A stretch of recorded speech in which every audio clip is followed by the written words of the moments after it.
fui yo quien envió ese gran ejército destructor contra ustedes.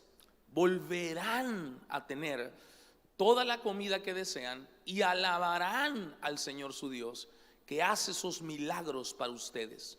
Nunca más mi pueblo será avergonzado. Entonces sabrán que yo estoy en medio de mi pueblo Israel, que yo soy el Señor su Dios y que no hay otro. Nunca más mi pueblo será avergonzado. Y yo creo con todo mi corazón que esa es la palabra que Dios nos da para el año 2023. Y una de las cosas que me queda claro, y una de las realidades que nosotros como iglesia, como pueblo de Dios, como hijos de Dios, tenemos que aceptar de parte del Señor, es que no importa qué tan comprometidos, metidos y llenos de Dios estemos, hay una realidad bíblica, y es que todos en la vida tendremos momentos de pérdidas, momentos en los que vamos a tener pérdidas. Uno de los grandes problemas de la iglesia es que por muchos años se predicó que si tú te acercabas a Dios y aceptabas a Cristo en tu corazón, todo te iba a salir bien, que nunca ibas a tener problemas, que la enfermedad nunca te iba a tocar y que al final del día todo iba a ser color de rosa, ibas a ser muy bendecido. Y cuando las personas empezaron a llegar a los caminos de Dios, experimentaron la felicidad de ese encuentro con Dios, pero empezaron a experimentar las tristezas de las pérdidas, y entonces la gente empezó a dejar de creer en el evangelio. Un evangelio mal predicado provoca la incredulidad de las personas en el Dios del cielo. Por eso tenemos que aprender a predicar el evangelio y hacerte saber que aunque puedes ser un hombre y una mujer muy de Dios, habrán situaciones adversas en tu vida que se van a manifestar en pérdidas que van a traer dolor y tristeza a tu corazón. La palabra de Dios es muy clara con esto, y a lo largo y ancho de la Biblia yo veo que grandes hombres de Dios con grandes unciones y grandes llamados, hombres que hicieron grandes cosas en su vida, experimentaron pérdidas dolorosas realmente, cosas tremendas pasaron en su vida y fueron traicionados a veces y fueron vituperados en otros. A veces perdieron el trabajo, todo lo que se esforzaron por levantar una empresa, y finalmente la empresa da fruto y de repente la pérdida. Recuerdo que mi familia y yo somos joyeros, y durante muchos años quisimos entrar en la Plaza Galerías. Era la única plaza en aquel entonces y era la plaza más importante de la ciudad, y por muchos años queríamos entrar ahí, pero por X o por Y no podíamos entrar porque ya habían otras empresas ahí que tenían el mismo giro que nosotros, y estas empresas no nos dejaban abrir otro local con el mismo giro, y tristemente no podíamos entrar, y tardamos años clamando a Dios por una oportunidad para entrar. Y de repente hay una empresa, ¿verdad?, que es la que hoy tenemos, que se llama Swarovski. Y entonces a través de ese giro, la empresa, haciendo uso de sus facultades y sus relaciones en la Ciudad de México, viene una orden de México directamente para la sucursal en Villahermosa, y dice: a los señores conde los dejan entrar en la Plaza Galería y abrir esa tienda, le gusta a quien le guste. Y dimos gloria a Dios, dijimos: Señor, gracias Padre por tanta bendición. Y empezó la tienda y empezó a prosperar y a fructificar, y por primera vez todos nuestros sueños estaban siendo cumplidos en esa tienda, y empezamos a ver el fruto de estar en un buen lugar. Y 8 meses después, ahí por ahí de febrero, se cayó la plaza. Se abrió un boquetón en el techo de la casa, de la plaza, se cayó la plaza, ¿verdad? Todo se hizo un desastre. Cerraron literalmente la plaza y tuvimos que cerrar la tienda, y tuvimos que sacarnos todo lo que teníamos ahí. Fue un desastre total, y dijimos: pero ¿por qué, Señor? ¿Qué fue lo que pasó? ¿Por qué tuvimos que cerrar ahora que finalmente estábamos ahí? Mira lo que nos pasa ahora. Y uno podría pensar que por estar en los caminos de Dios esas cosas no iban a pasar, pero pasaron. Y quiero ponerte esto en tu corazón, porque nuestra expectativa de que nada malo va a pasar está equivocada, porque Dios nunca ha prometido eso. Lo que Dios ha prometido es que sí vamos a tener aflicción, es que sí vamos a tener dolencia, pero también ha prometido que Él nos va a restituir todo lo que hayamos perdido. Yo quisiera que alguien tuviera fe conmigo en esta hora. Hay una realidad, y la realidad dice que vamos a perder, pero hay una segunda realidad, y esa segunda realidad dice que todo lo perdido lo vamos a recuperar. Que 7 veces cae el justo, pero 7 veces se levantará, porque Dios es el que te levanta. Dile al que está a la par tuya: no te vas a quedar ahí. Vamos, dígaselo con fe. No te vas a quedar echado, no te vas a quedar dolido, no te vas a quedar quebrado, no te vas a quedar. Esa pérdida no será permanente. Hoy Dios te trajo a este lugar para que yo te diga: hay fecha, lugar y hora en la que Dios va a recuperar y a restituir todo lo que el diablo te quiso robar. Yo te vengo a decir en el nombre de Jesús que el año 2023 es el año de la restitución, es el año de la doble bendición, es el año en que Job se levanta y recibe el doble de su bendición. Yo declaro en el nombre de Jesús de Nazaret que el año 2023 es el año de tu jubileo, donde las deudas son pagadas, donde las enfermedades son sanadas, en donde los que son presos son libres. Yo declaro en el nombre de Jesús que el Dios de la restitución hará efectiva su palabra y recuperarás lo perdido, multiplicado en el nombre de Jesús. No, dáselo fuerte al Dios del cielo. Es verdad, habrán tiempos de pérdida, dice la palabra, pero también es verdad, habrán tiempos de devolución. Yo quisiera que alguien tuviera fe conmigo hoy. Yo siento una unción gloriosa de parte del Señor. Yo no sé usted, pero yo siento que algo está siendo desatado en este momento sobre tu vida, sobre tu familia, sobre tu matrimonio, sobre tus hijos, sobre tus negocios. Yo puedo sentir en mi corazón que Dios está haciendo algo nuevo, y que lo que Dios está haciendo es desatar su bendición, desatar su gloria, desatar su favor, desatar su gracia, para que el 2023, la puerta que se había cerrado, se vuelva a abrir, y esta vez se abrirá con mayor fuerza, con mayor magnitud, con mayor alcance. Alguien tiene que aleluya.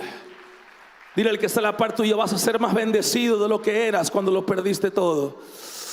Vamos, dígalo con fe: vas a ser más bendecido de lo que fuiste cuando lo perdiste todo. El diablo pensó que este era tu final, pero Dios te dice en este momento: fue tu promoción. Algo grande viene a tu vida. Él te regresará 7 veces más lo que se llevó, en el nombre de Jesús de Nazaret. Amén, iglesia. José fue el hijo preferido de su padre. Fue un joven que su papá amó con todo su corazón. Era un hombre entregado a Dios, era un hombre de fruto. La presencia de Dios estaba con él. La Biblia dice que todo lo que tocaba prosperaba, porque Dios estaba con él, era su sello. La gente sabía que él era cristiano, no porque él andaba diciendo: soy cristiano, soy hijo de Dios y llego a casa de fe. No, era cristiano porque Dios se hacía evidente a través de su vida. Dios se hacía evidente a través de su bendición. Van a haber bendiciones. Dios me habló esto y me dijo: van a haber cosas que van a pasar en el 2023, y la gente te va a preguntar: pero ¿cómo fue esto? Y tú vas a responder como el ángel de Dios le respondió a María: el Espíritu Santo de Dios vino e hizo esto. Fue Dios. La gente sabrá que Dios te bendijo, no porque tú lo digas, sino porque Dios se va a hacer evidente a través de tu vida. La gente va a reconocer: Dios está ahí, Dios está contigo, Dios lo está haciendo. Alguien tiene que creerlo con todo el corazón. Aleluya. Dice que Potifar veía a José Potifar veía a José y veía que todo lo que tocaba prosperaba. Y la Biblia dice, y Potifar se daba cuenta que Dios estaba con José, porque todo lo que tocaba José era prosperado y bendecido por Dios. Y hay una realidad gloriosa acerca de la presencia del Señor, y es que donde Él está hay prosperidad, hay bendición. Ahora José está en un momento de pérdida. José está en un momento en donde lo que tenía se le fue robado. Literalmente sus hermanos lo traicionaron. Qué dolor tan grande debe haber sentido José, porque no es lo mismo que hable mal de ti el de afuera. Qué triste es escuchar a tus hermanos que hablan mal de ti, a tus hijos que hablan mal de ti, a tus padres que hablan mal de ti. Qué triste es escuchar que tu amigo del alma sea el que te traiciona. Como decía David, fuiste tú, amigo. Si hubiera sido mi enemigo no hubiera sido tanto dolor, pero fuiste tú el que come en mi plato, el que me abraza, el que me besa, tú, mi íntimo, mi amigo, el que me traicionó. Y José está en un momento de pérdida donde lo ha perdido todo, pero hay algo que nadie le ha podido quitar, y es la presencia de Dios. Y yo te vengo a decir en el nombre de Jesús de Nazaret, el diablo te puede quitar muchas cosas, pero nadie te podrá quitar la presencia de Dios. A Pablo lo metieron a la cárcel y le quitaron su libertad, pero en la cárcel Dios estaba con Pablo, y Pablo seguía predicando y escribió el Nuevo Testamento que hoy tenemos desde una prisión. Porque en esta vida se te puede quitar todo, pero nada, ni nadie, ni ángeles, ni principados, ni potestades, nadie te puede apartar del amor de Dios. Alguien tiene que decir amén.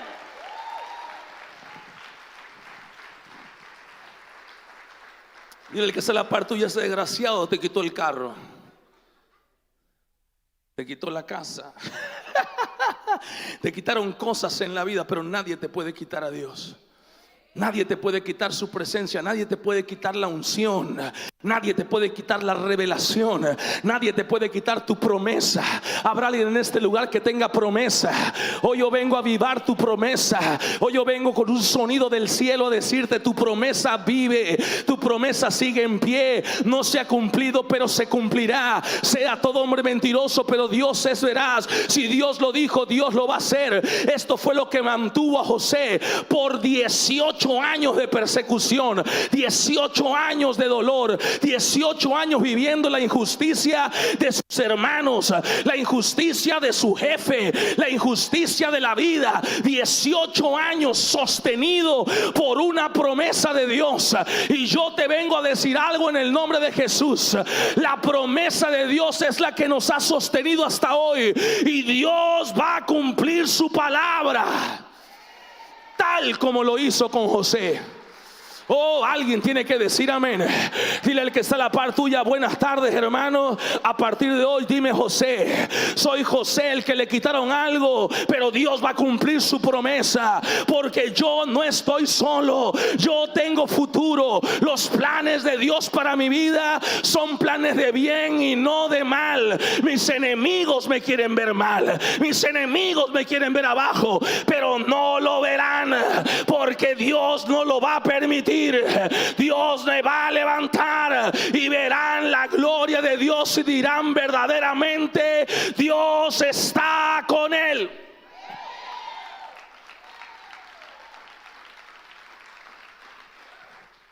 Mira, el que está a la par tuya, Dios lo va a hacer, hermana. Dios va a restaurar a tus hijos, Dios va a restaurar tus negocios, Dios va a restaurarlo todo. Hay gente que quiere ver que cierres tu negocio, así como mucha gente quiso ver las puertas de Casa de Fe cerradas, así como mucha gente quiere verte mal. Son contadas con la mano las personas que te quieren ver bien, pero lo bueno es que nuestra fe no está en las personas, nuestra fe está en el Dios que hizo los cielos y la tierra. ¿De dónde vendrá mi socorro?, dijo David. David era el rey, David tenía muchos soldados y tenía mucha gente, pero él llegó a esta conclusión: mi socorro no viene del palacio, mi socorro no viene de los tesoros del reino, mi tesoro no viene del ejército, mi tesoro viene de Jehová, que hizo los cielos y la tierra. De él viene mi socorro. Él me hace vivir confiado. Mira que David tenía muchas razones para vivir confiado. Palacio, mujeres. Bueno, hay mujeres, quién sabe, pero tenía muchas razones para vivir confiado. Dinero, reino, ejército. Pero él decía: Dios está conmigo. Mi confianza está puesta en el Señor. Y José le creyó a Dios, sostenido en el Señor durante 18 años. Fue perseguido, fue acusado injustamente, y a los 18 años Dios lo puso a la diestra de Faraón y vivió 56 años en victoria absoluta. Porque esto es lo que es una verdad: la aflicción dura un tiempo, pero la bendición dura mucho más.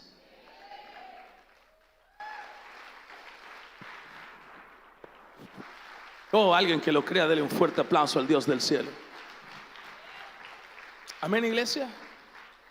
Se mantuvo y Dios lo bendijo y lo levantó, y José lo puso Dios en ese lugar de gloria. Pero no solamente recuperó su posición, sino que recuperó una posición mayor. Porque lo que él perdió fue la posición al lado de su padre y de sus hermanos. Pero cuando Dios lo restituye, lo pone en una posición que es dueño prácticamente de todo el reino, de todo el imperio. Dice la palabra de Dios en Génesis 41:37: las sugerencias de José fueron bien recibidas por el faraón y sus funcionarios.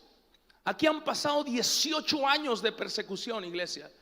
Entonces el faraón preguntó a sus funcionarios: ¿acaso encontraremos a alguien como este hombre, tan claramente lleno del Espíritu de Dios?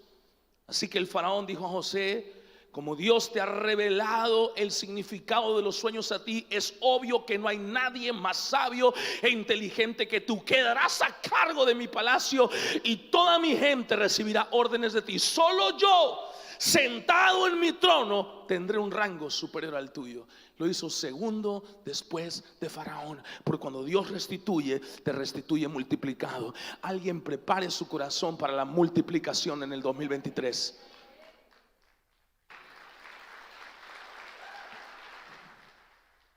En Eclesiastés capítulo 3 dice la palabra de Dios: hay una temporada para todo. Hay un tiempo para cada actividad bajo el cielo.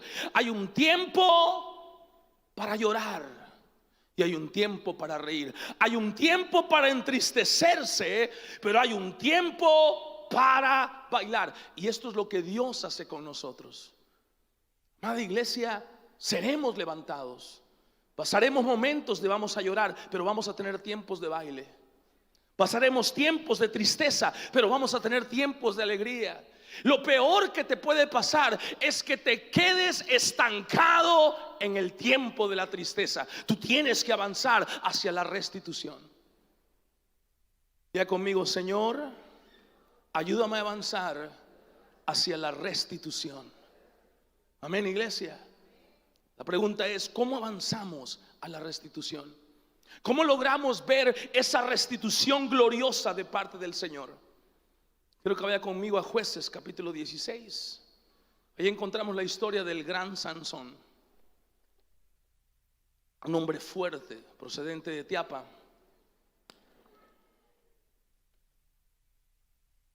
un hombre fuerte, bendecido, con una unción gloriosa, un hombre que podía matar a 10,000 soldados con una quijada de un burro. Por eso tenía mucho burro que le daba de comer. Le decía: eso, burrito. Le tocaba aquí la quijada al burro. Es la película de Tintán. ¿Ya vieron? ¿Qué le pasó a Sansón? Está buenísima, búsquenla por favor en YouTube. ¿No han visto la película? Se llama ¿Qué le pasó a Sansón? Ahí está en YouTube, de Tintán. Buenísimo. Buenísimo. Cuando le empieza a que le va a salir fuerza de nuevo, le empieza a crecer el pelo y así. Y le salía el pelo.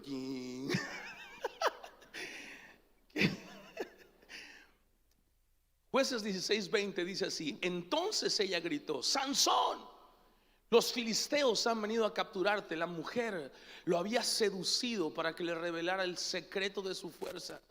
Y el secreto de la fuerza de Sansón era nada más y nada menos que su pacto que tenía con Dios.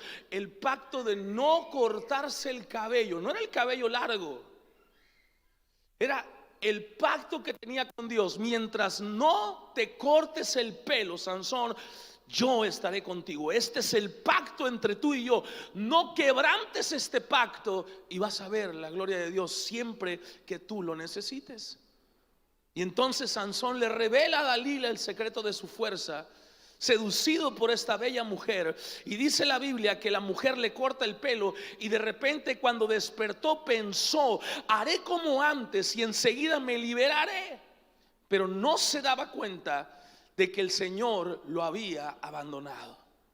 Así que las fuerzas del filisteo no estaban, los filisteos lo capturaron y le sacaron los ojos. Se lo llevaron a Gaza, donde lo ataron con cadenas de bronce y lo obligaron a moler grano en la prisión. Pero en poco tiempo el cabello comenzó a crecerle. Entonces dice la Biblia que lo tomaron a Sansón, lo llevaron al templo de Dagón, el dios de los filisteos, para burlarse de él. Y cuando él está en el templo de Dagón y está en ese lugar tan terrible, entonces Sansón vuelve en sí y hace una oración gloriosa. Y Sansón oró y le dijo: Señor soberano, acuérdate de mí otra vez. Oh Dios, te ruego que me fortalezcas solo una vez más. Con un solo golpe déjame vengarme de los filisteos por la pérdida de mis dos ojos. Entonces Sansón apoyó la mano sobre las dos columnas centrales que sostenían el templo, las empujó con ambas manos y pidió en oración: déjame morir con los filisteos. Y el templo se derrumbó sobre los gobernantes filisteos y todos los demás presentes. De esa manera mató más personas al morir que las que había matado durante toda su vida. A mí me llamó mucho la atención esta petición, y ahorita le voy a decir por qué me llamó la atención. Pero muchísimo, cuando le dice: déjame morir con los filisteos. Quiero ponerte esto en tu espíritu. ¿Por qué Sansón hizo eso? Pero bueno, ojo con esto. Sansón lo perdió todo por una equivocación, por una mala decisión. Él le revela a su mujer, una mala mujer contratada precisamente para eso, para descubrir cómo se podía vencer a un hombre de Dios. Y es que la única forma que el diablo tiene de vencernos es sacándonos del pacto que con Dios tenemos, porque el diablo sabe que fuera del pacto que con Dios tenemos, estamos fuera de su protección. Satanás quiso entrar en el huerto de Getsemaní, y lo único que tenía que hacer era hacer que Adán y Eva por ellos mismos desobedecieran a Dios. Él no podía tocarlos porque Dios los protegía. Él no podía acercarse a ellos porque Dios los guardaba. Así que lo que el diablo hace cuando quiere atacarte es tentarte. Y cuando tú cedes a la tentación, entonces él está en la capacidad de empezar a hacerte daño. Cuando Dios habla con Satanás acerca de Job, Satanás le dice a Dios: tú sabes que tú lo proteges, lo has guardado, lo has protegido. No nos podemos acercar a él. Aunque querramos hacerle daño, no podemos, porque lo has cuidado a él y a todo lo que tiene. Por eso ha prosperado. Satanás no puede tocarte a menos que Dios o tú se lo permitan. Y la única forma que él tiene de sacarte del pacto con Dios es que rompas tu pacto con el Señor, tal como hizo con Sansón. Rompe con ese pacto. Cuando Sansón rompe con su pacto, ahora pierde su fuerza, pierde su bendición, pierde todo en su vida y queda vulnerable a los ataques del diablo, a los ataques de Satanás. Satanás siempre va a buscar la manera de alejarte del lugar que te protege, de sacarte de la iglesia, de desmembrarte de ella, llevarte a otro lugar. ¿Por qué? Porque el diablo sabe que en esta casa está tu asignación y que lejos de acá él puede empezar a hacerte daño a tu vida, a tu corazón, a tu familia, a tu casa, a tu hogar. ahora Sansón lo ha perdido todo. Perdió su fuerza, perdió su fama, perdió su vida, ha perdido sus ojos, lo perdió todo. Sin embargo, dice la Biblia que su pelo empezó a crecer, que clamó a Dios y Dios le devolvió lo que había perdido. Ponga atención a esto, por favor, porque eso es lo que te quiero poner en tu corazón. Para ver la restitución de Dios en nuestra vida, es muy importante que lo primero que se restaure en nosotros es nuestra relación con Dios.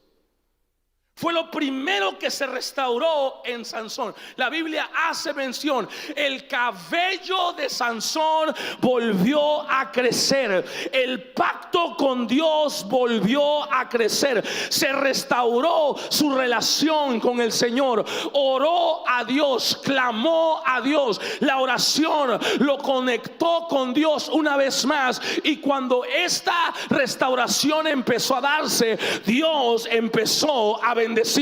Y Dios te trajo en esta mañana para decirte: si quieres ver la restitución de Dios en el año 2023, es necesario que restaures tu relación con Dios a través de la oración.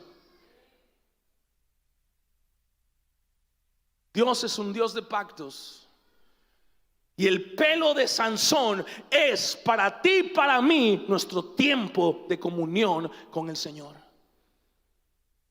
Su cabello empezó a crecer y él empezó a clamar. Él volvió a Dios y le dijo: Señor soberano.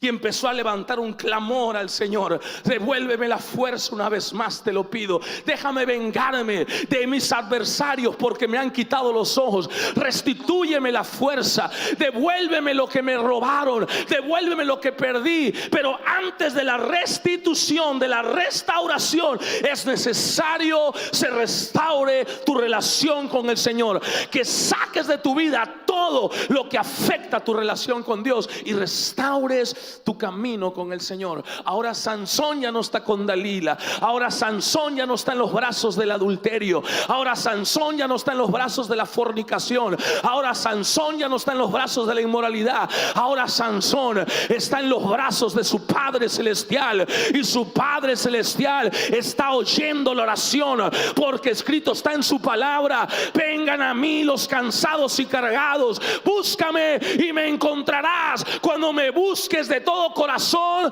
yo te voy a oír.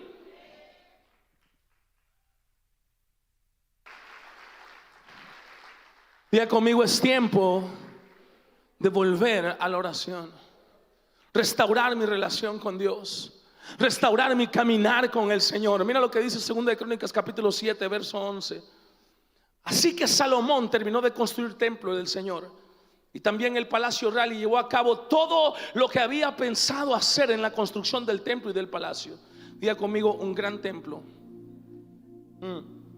Diga conmigo: un gran lugar. Luego una noche el Señor se le apareció a Salomón y le dijo: he oído tu oración. Qué glorioso. No hay nada más poderoso que un Dios que oye tu oración. Hay gente que clama a dioses ajenos, pero ninguno tiene la capacidad de oír. Elías lo comprobó. Elías dijo: clamen más fuerte. A lo mejor está dormido, a lo mejor está en el baño, por eso no les escucha. Clamen a su Dios, que abra el cielo, descienda el fuego del cielo, que haga algo.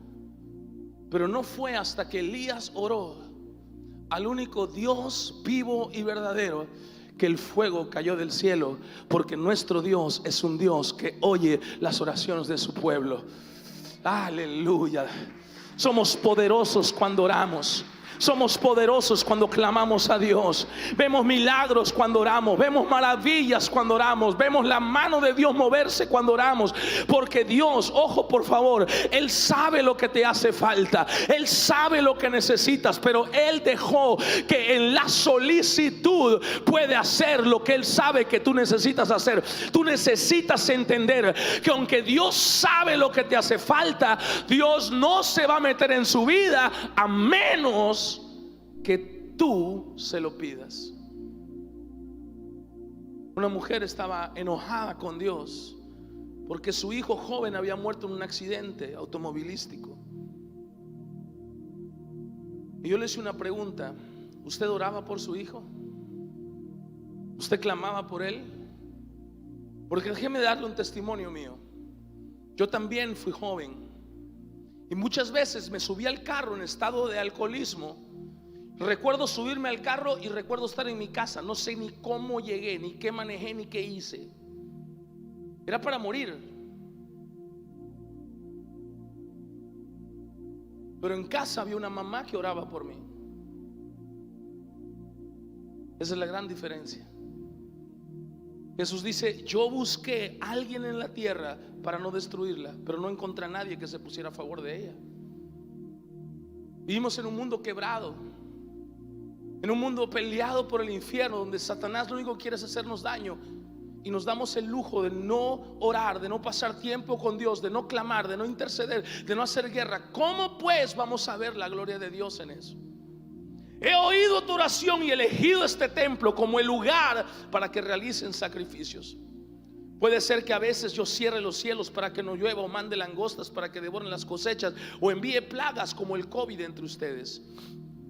Pero si mi pueblo que lleva mi nombre se humilla y ora, busca mi rostro y se aparta de su conducta perversa, yo oiré desde el cielo, perdonaré su pecado y restauraré, restituiré, les devolveré su tierra. Mis ojos estarán abiertos y mis oídos atentos a cada oración que se eleve en este lugar. Necesitas un lugar de oración. Necesitas tener tu tiempo con Dios, restaurar tu comunión con el Señor, porque Dios ha prometido que toda oración que eleves será escuchada por el Señor. ¿Queremos ver la restitución? Necesitamos empezar a restaurar nuestra relación con Dios. Así como tienes un lugar para dormir, un lugar para cocinar, un lugar para estar en la sala viendo televisión, así necesitas un lugar donde tú y Dios se ven todos los días, donde eres empoderado por su Espíritu, donde Dios escucha tu oración permanentemente. Número 2, lo segundo que tienes que restaurar es tu fe en el poder de Dios. La Biblia dice que cuando Sansón clamó al Señor, la segunda cosa que hizo fue que empezó a empujar los pilares. Porque todo lo que hacemos, recuerda esto, la fe sin obras es... Hay gente que dice: voy a orar con fe, y empiezo a orar: Padre, en el nombre de Jesús. Parece que son Goku, que se van a hacer el Saiyajin. Eso no es orar con fe. Orar con fe es orar ahora y empujar después. Orar es pedir a Dios por algo y luego empujar por eso que yo pedí a Dios, creyendo que Dios me va a respaldar. Y cuando Dios ve mi acción, cuando Dios ve que empujo, Él desata su gloria, Él desata su poder, y grandes cosas empiezan a suceder. Y esto es lo que me encanta de la Biblia. Diga conmigo: la Biblia es perfecta. Y me encanta la palabra de Dios. Amo la palabra de Dios por esto. Dice la palabra del Señor que cuando Sansón empezó a empujar, clamó: déjame morir con los filisteos. Y esto es lo que yo creo que pasó. Sansón empezó a empujar y vio que nada estaba pasando.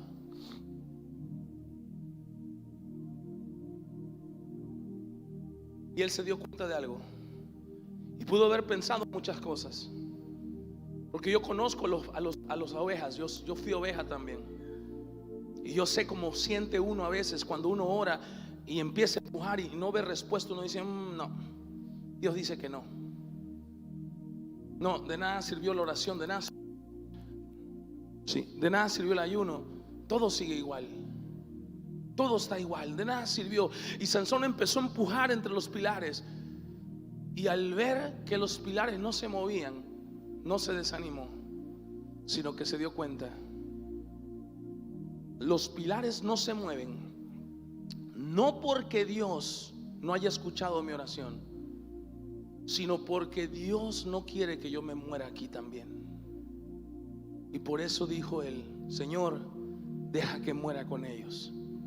Y cuando Dios recibe esa oración, le dice: perfecto, ahora que sabes lo que significa, te doy mi fuerza y mi poder. Y la fuerza de Dios vino con él una vez más y destruyó a todos los que habían sido sus enemigos.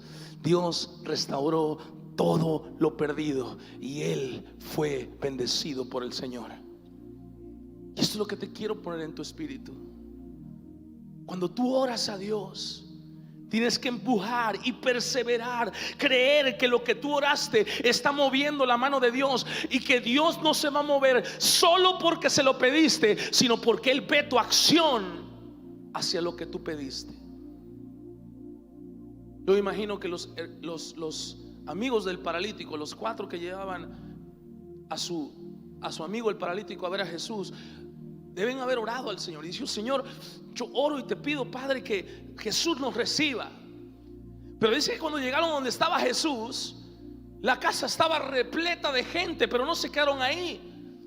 Se subieron al techo, abrieron un hueco, bajaron a su amigo, y la Biblia dice: al ver Jesús la fe de ellos. La fe es algo que se ve. ¿Cómo se ve? En lo que hacemos. Jesús lo vio, él dijo: wow, esta gente abrió el hueco en el techo de la casa, lo puso delante de mí. Al ver la fe de ellos, Dios dijo, y yo te vengo a decir en el nombre de Jesús de Nazaret, que cuando Él vea tu fe, cuando Él vea tu fe, vamos, dígalo con fe. Cuando Él vea tu fe, cuando Él vea lo que haces, cuando Él vea tu esfuerzo, Dios te va a bendecir, Dios te va a levantar. Cuando Él vea que estás tocando la puerta, Dios la va a abrir. Tú empujas y Él hace.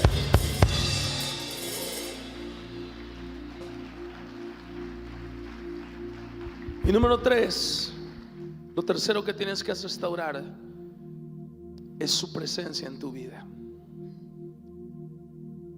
tu mover en su espíritu. Es el estar conscientes de la presencia de Dios que está con nosotros. Y quiero ponerte eso en tu corazón, porque Sansón, dice la Biblia, que estaba en el templo de Dagón, pero él no se hizo ni clamó a Dagón, él clamó a Dios. Y tú puedes estar en tu trabajo rodeado de gente que adora la Santa Muerte, pero tú adoras al único que es digno de ser adorado. En ti está la diferencia, y por eso en ti está la luz de Dios y la unción de su Espíritu que te respalda en todo lo que haces.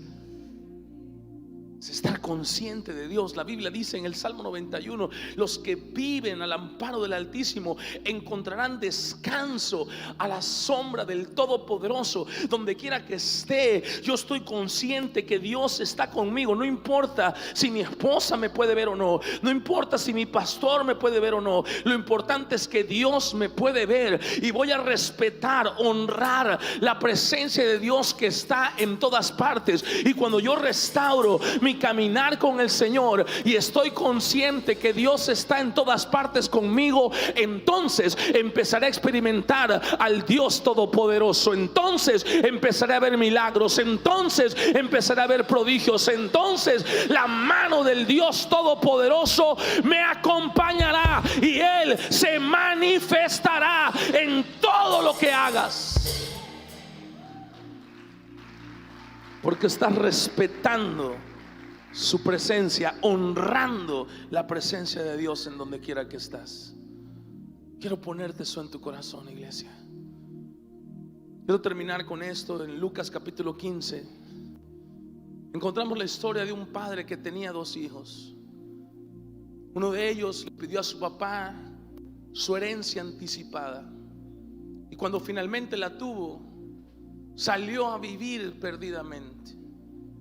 Vivió tan perdidamente que lo perdió todo. La Biblia dice: no tenía ni siquiera dinero para comer.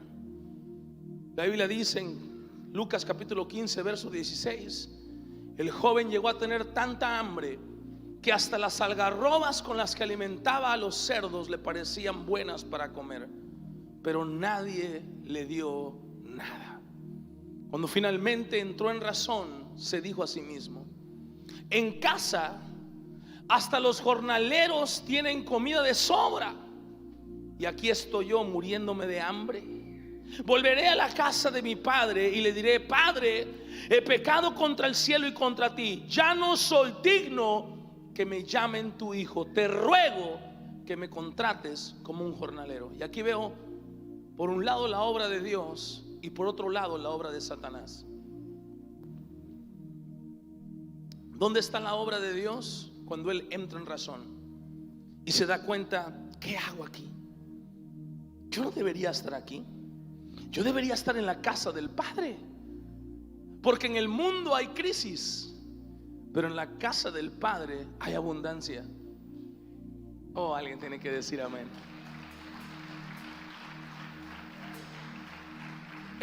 Hay gente que el domingo está en la playa, ¿va? Y yo me imagino al hijo pródigo en la playa diciendo: bueno, ¿y qué hago aquí? Yo voy a estar en la iglesia recibiendo palabra, porque hay abundante bendición. Y el hijo pródigo está en el peor momento de su vida, muriéndose de hambre, y el Espíritu Santo le recuerda: en la casa del Padre hay abundante bendición. Hasta los jornaleros, hijo, tienen comida. Y él se acuerda de eso y dice: voy a volver a la casa del Padre. Y ahí se corta la obra de Dios. Y entonces viene la obra de Satanás. Y él dice: voy a ir con mi papá y le voy a decir que no soy digno de ser su hijo. Ya ese no es el Espíritu Santo, ese ya es el diablo. Y yo quiero ponerte esto en tu corazón, porque cuando yo me paro en este lugar y hablo acerca del Dios que te va a restituir, si tú te acercas a Él, si confías en su poder, si caminas con Él, el diablo te dice: es verdad, todo eso Dios lo puede hacer, pero tú no eres digno de que lo haga. Y empezamos a creer esa mentira del diablo. Dios lo va a hacer con todos menos conmigo. Y el hijo pródigo empieza a caminar. Él va hacia donde está su papá y vemos que su corazón sigue siendo el mismo: papá, no soy digno de ser tu hijo. Lo vemos en toda la Biblia. Cuando Adán y Eva pecaron, al ver a Dios en el huerto, en vez de salir corriendo al Señor y decirle: Padre, pequé, ayúdame, no sé qué hacer, dice la Biblia, se escondieron de la presencia de Dios. Se alejaron del Señor porque no se sentían dignos de estar delante de Él. El centurión romano tenía un hijo muy enfermo y le mandó a decir a Jesús que por favor fuera a su casa, que su siervo estaba enfermo, que por favor lo sanara. Y cuando Jesús iba de camino, el coronel lo interceptó y le dijo: momento, no entres a mi casa, no soy digno que entres bajo mi techo. Pero eso nunca fue el corazón de Jesús. Jesús nunca dijo esas palabras. No, Él nunca dijo: voy con los dignos, voy con los que merecen. No, no, no, no, no. Jesús dijo en Mateo capítulo 11 verso 28: vengan a mí todos los que están cansados y llevan cargas pesadas, y yo les daré descanso. Dios dijo: ven a mí, el que a mí viene no le echo fuera. No permitas que el diablo te engañe y te haga pensar que no eres digno. Dios te ama, Dios quiere restituirte todo. Acércate a Él y verás que Él es bueno, que su amor es grande y su misericordia es para siempre.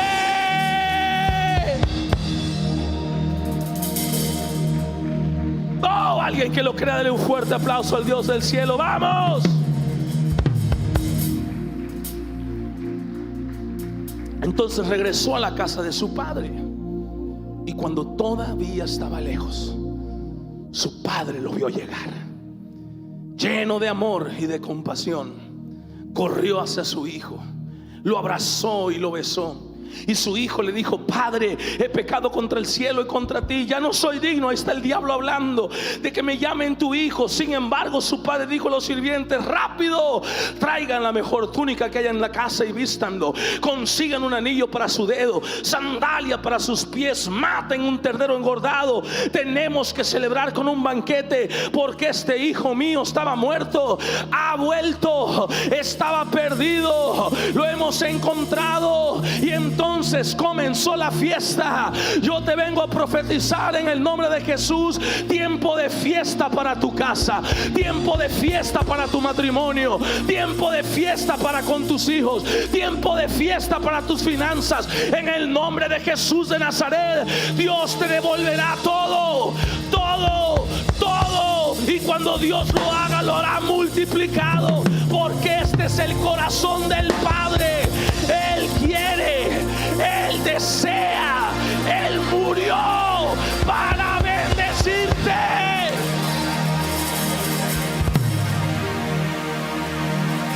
Yo quiero que se ponga sobre sus pies, por favor.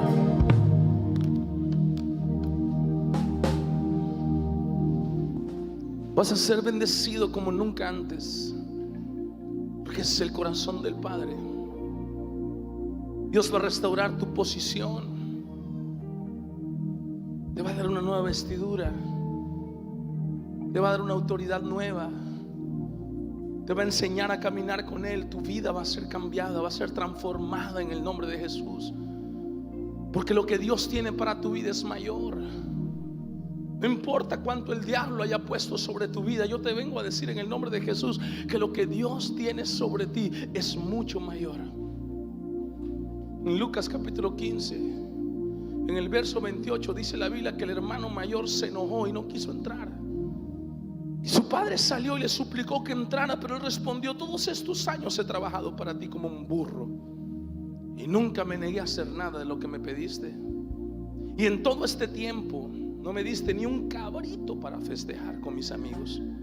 Sin embargo, cuando tu hijo tuyo regresa, después de haber derrochado tu dinero en prostitutas, matas el ternero engordado para celebrar. Quiero decirte, esa es la obra del diablo, el hermano mayor, porque antes que nosotros él fue primero. Y Dios lo desterró por rebelde, desobediente, orgulloso. Y Él es el que nos acusa. Él es el que nos señala, el que nos dice: tú esto, tú el otro, no eres digno. Nos recuerda todo el pecado. Aquí vemos al hijo mayor recordándole todos los errores del hijo menor a su padre. Derrochó tu dinero con prostitutas, te dejó, no trabajó, le valió queso la iglesia, se fue. ¿Cómo lo vas a bendecir? ¿Cómo se te ocurre bendecir? Siempre va a haber un hermano mayor, siempre va a haber algo o alguien que te quiera señalar por tus errores, que quiera hacerte saber o hacerte creer que por tus errores Dios no te va a bendecir. Pero ese no es el corazón del Padre. Y el peor error que muchos de nosotros pueden cometer es ver a Dios como un hombre, ver a Dios como un papá terrenal, ver a Dios como un hermano, como alguien que está ahí, ver a Dios como vemos a las personas. Porque si Dios fuera una persona, hay cosas en nuestra vida que por ser una persona Él nunca nos hubiese dado oportunidad de nuevo. Pero el amor de Dios no es como el nuestro. Su amor es mucho mayor. Si nosotros, siendo malos padres, cuántas oportunidades le damos a nuestros hijos, imagínate el Dios del cielo, que es bueno, cómo no nos dará su espíritu para que podamos ser diferentes, para que podamos ser transformados por la obra del Espíritu Santo en nosotros. Por eso Él dice: dale, acércate, no te voy a echar fuera, te voy a restituir, te voy a devolver a tu tierra, te voy a dar todo lo que perdiste, te voy a dar lo que el diablo te quitó, lo que el pulgón, lo que el saltamontes, lo que se te haya quitado, yo te lo restauraré, te lo devolveré. A lo mejor fue el adulterio lo que te quitó todo, a lo mejor fue el alcohol lo que te robó todo, a lo mejor fue una mala decisión, pero Dios te dice en este día: acércate y restaura tu relación conmigo, restaura tu relación en mi poder, restaura tu caminar con mi espíritu, y verás la restitución. Volverás a servir a Dios, volverás a predicar su palabra, volverás a ver la gloria de Dios. Los enfermos van a sanar, los que están cautivos serán libertados, ninguna cosa te hará daño. Acércate, acércate. Dios